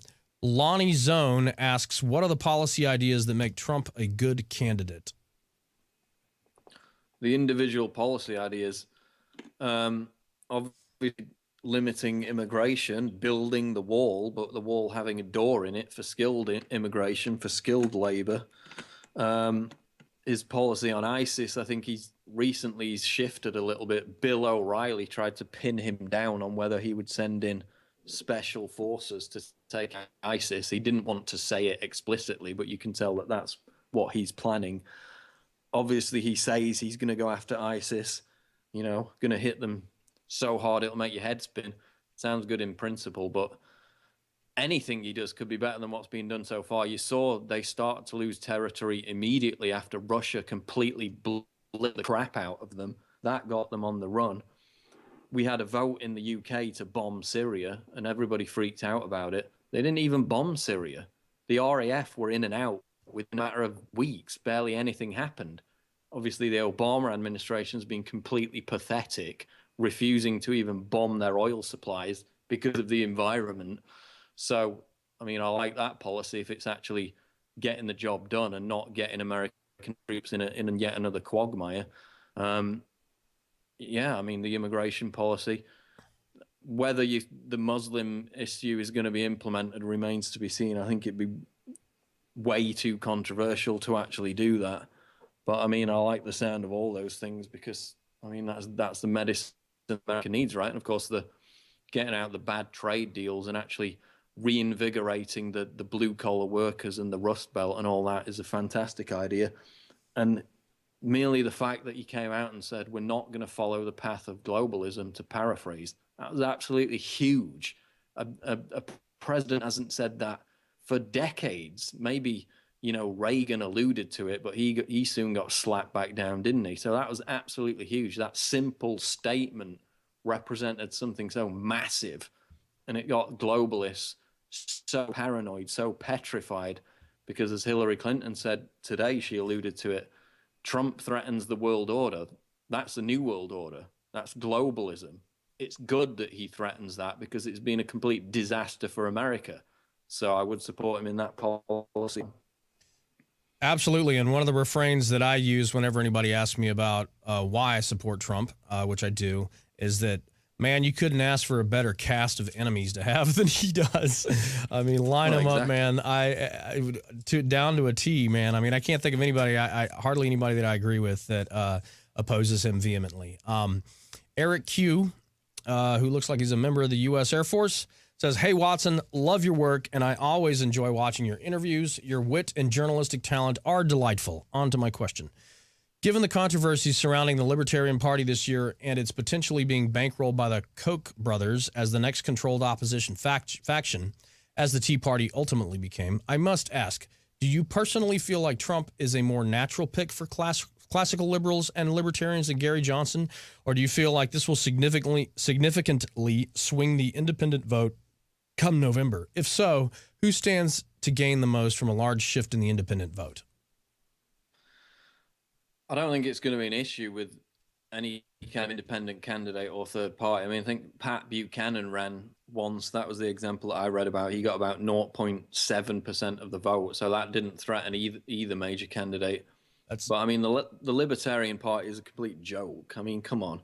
Gary Johnson comes out and says that he's going to take on Donald Trump by calling him racist. Well, how imaginative that is. We haven't seen that for the past year. And, you know, they've got no chance of gaining any foothold whatsoever. They're completely pathetic. They're in meltdown. That debate they had was a complete joke. Gary Johnson was congratulated by one of the other candidates after that debate, who handed him a replica of the gun that Washington had owned. And Gary Johnson went and threw it in the trash. I mean, that was completely bizarre that he would behave like that towards somebody who was another candidate who was congratulating him on his success. So from everything he said, I mean, that's a complete joke. I don't have any faith in the Libertarian Party anymore. They haven't coalesced support around the major issues. They've been wishy-washy on issues like borders and everything else. So I don't think that's going to represent a threat to Trump. This Bill Kristol situation is another complete joke. He's a loser that has the same foreign policy objectives. You can go down the line as Hillary Clinton, Iraq, Libya, Syria, everything. He's a neocon. He's not a real conservative. He's come out with his pick, or his predicted pick, David French, who again was the guy who said that basically poor white Americans just need to die. He's a nobody. He's a second-rate columnist that nobody reads, nobody cares about. So they're all a complete joke. They pose no threat whatsoever. They're not resonating with anyone, and they can be totally forgotten about. They're losers. Absolutely. I think it's ironic that somebody like Gary Johnson is stupid enough to try the tactics that everybody else has tried over and over and over and over and over and over and over again and failed. It makes me sad because, you know, I support a lot of the libertarian ideals, and I wish that the party could put someone forth that would represent those ideals very clearly and cleanly. But at this point, I don't know. I'm just not feeling it. I remember when Aaron Russo was running for it. I mean, he was great at the time, but I mean, nobody's like him anymore. Yeah, exactly. So we're in the home stretch here. We got about 10 more minutes. You think you're game? You think you can make it? I can make it, yeah, until 2 a.m. All right. You're a trooper, man. Thank you, Paul. We're going to keep going here for 10 more minutes, everybody. I want to repeat that we do have somebody that is typing in the answers live, and it's a really difficult job. He's doing an awesome job. But we're going to come back. Nothing but absolute sympathy for whoever's doing We are going to come back through and have a service that is going to type in all the answers in full verbatim. So please come back to the thread and check it out to see all of Paul's eloquent, in-depth responses. Question here by Trump of God. Why do you think many of these rich celebs like fucking George Clooney, Johnny Depp, Zuckerberg, or Ben Affleck, etc., align with a globalist and Marxist instead of the average citizen in their own countries? Is it some form of elitism once they get in the upper class? Or are they just dumb people with Disney view of the world from their ivory towers and private guarded mansions? They become Marxists instead of nationalists? How does this happen?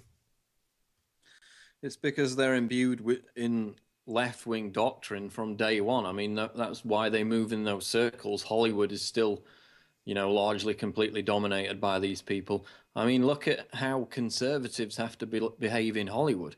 You've got James Woods, who was a really good actor, you know, back in the late 70s and the 80s. He was a fantastic actor. When it became known that he was a conservative, they basically completely froze him out of Hollywood, even though he was a really good actor. They have to have secret societies of conservatives in Hollywood who meet like some kind of skull and bones deal, because they don't dare reveal that they're conservatives because they would be out of work. So if that's the climate in Hollywood, where if you have conservative beliefs, you don't work and you become irrelevant and your career dies, then obviously there's a massive incentive not to question and to remain blithely encamped in that leftist mindset.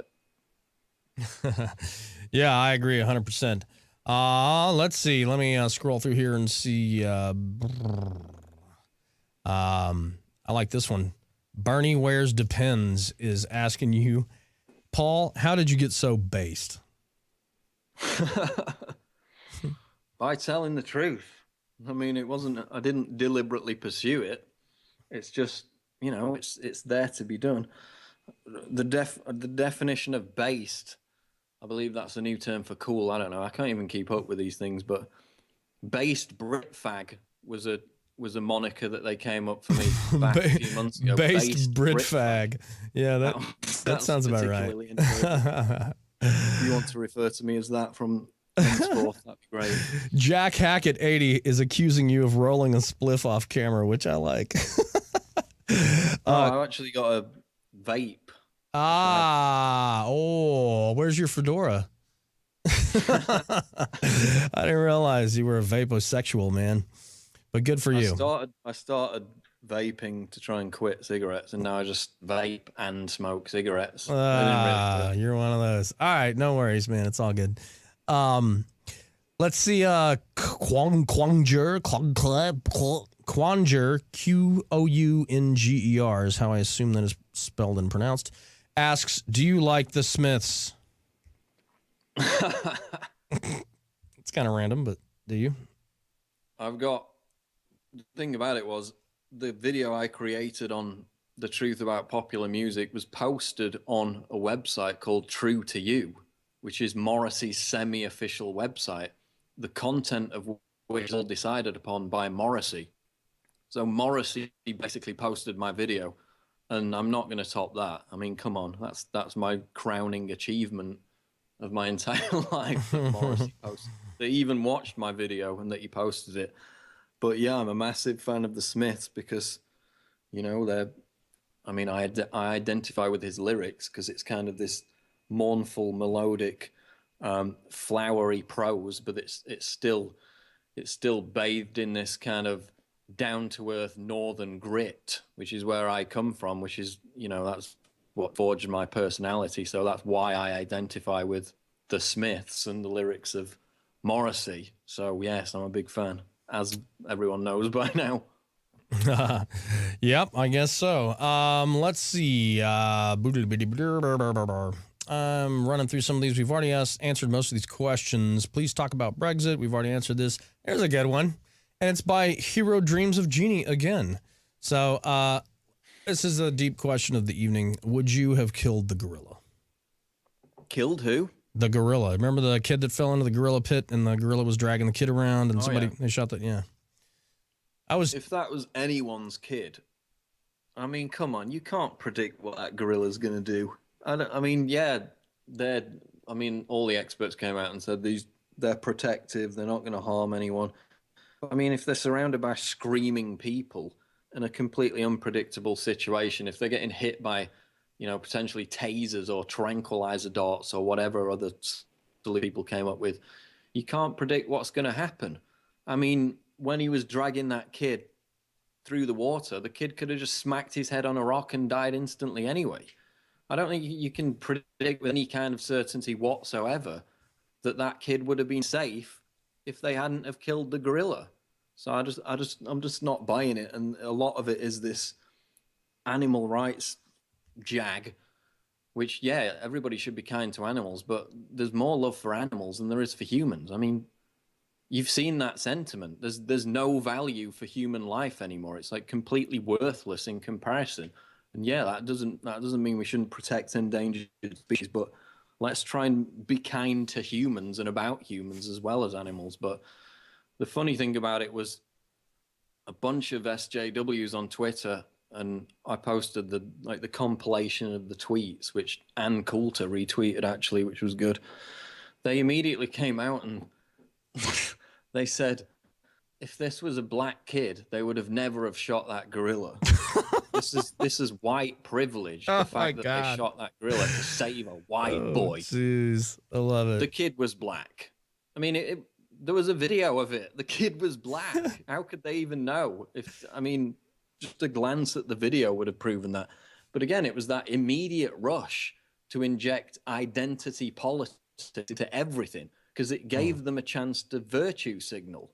And that's the thing about virtue signaling is social media is the new crack cocaine. It's the new drug. It's that search for dopamine. People actually get dopamine hits from people retweeting and liking and agreeing with their posts. That's why virtue signaling is so seductive for these people, because they're social failures. They don't get any social approval in other areas of their life.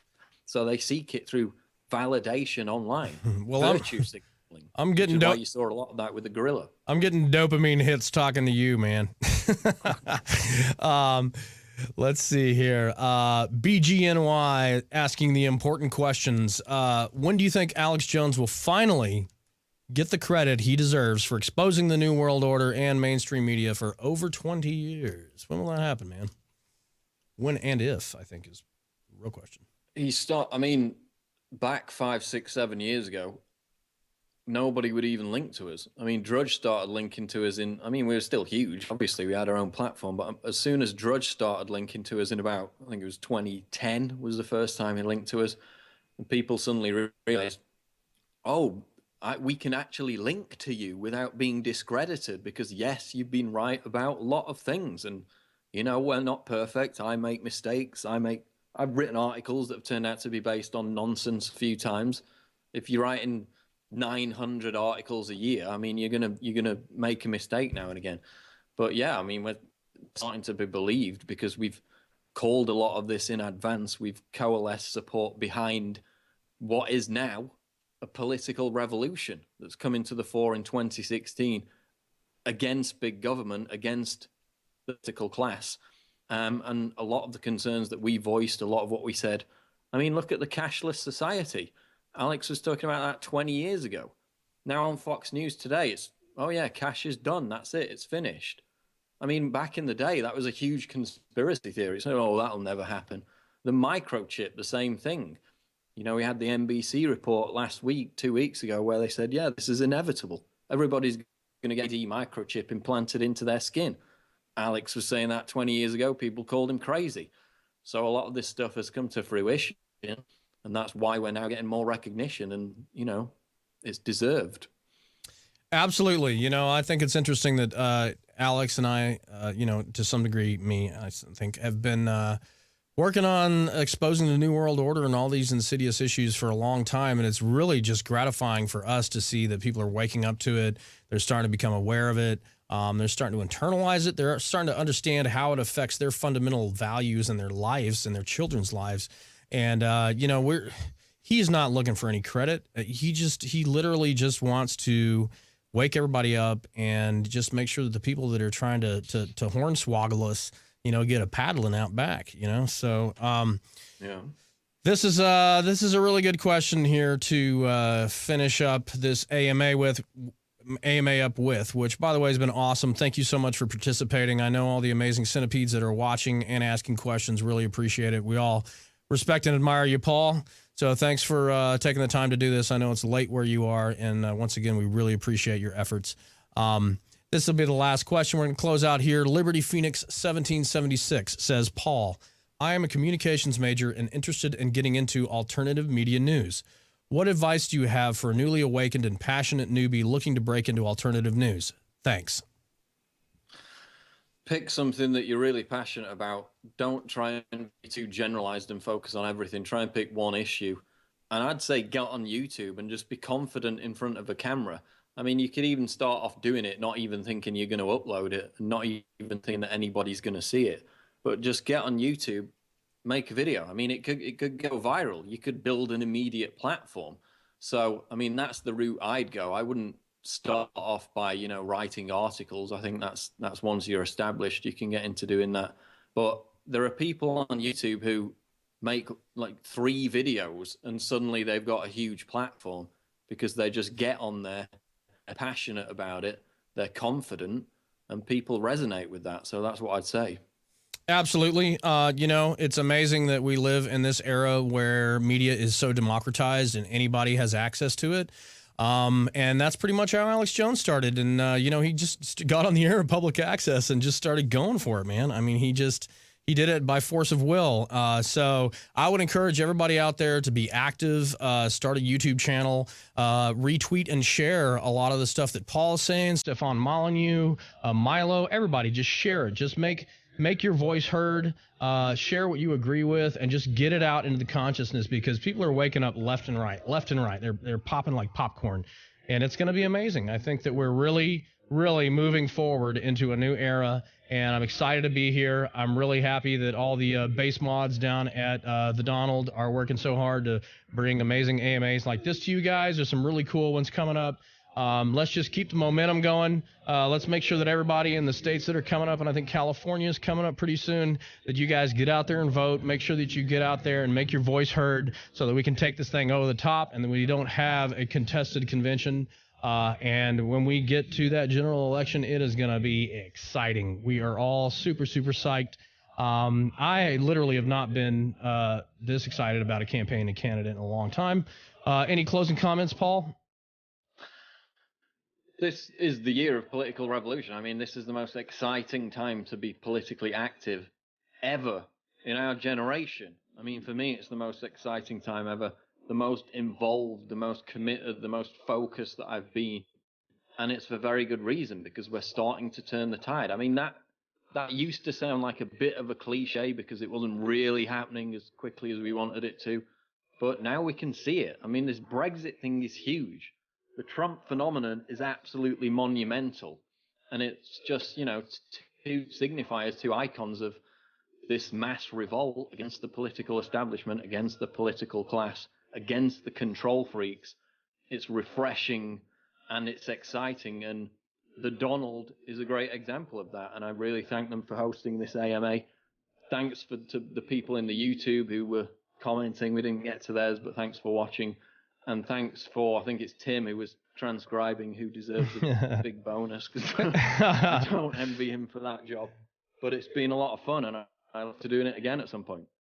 Amazing. All right, well, let's say goodbye to our favorite trans-species lizard, Paul Joseph Watson, the amazing, illustrious, anti-social justice warrior, live from the UK, where he's probably going to have a little bit of tea and go directly to sleep because it is late.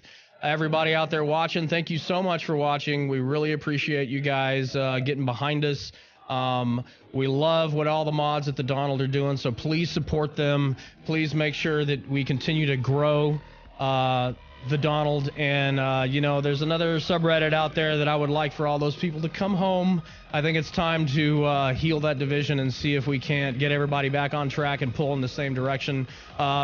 From the Infowars studio in Austin, Texas, I'm Buckley Hammond. I am the mildly dangerous heterosexual. Good night. I love you. Centipede.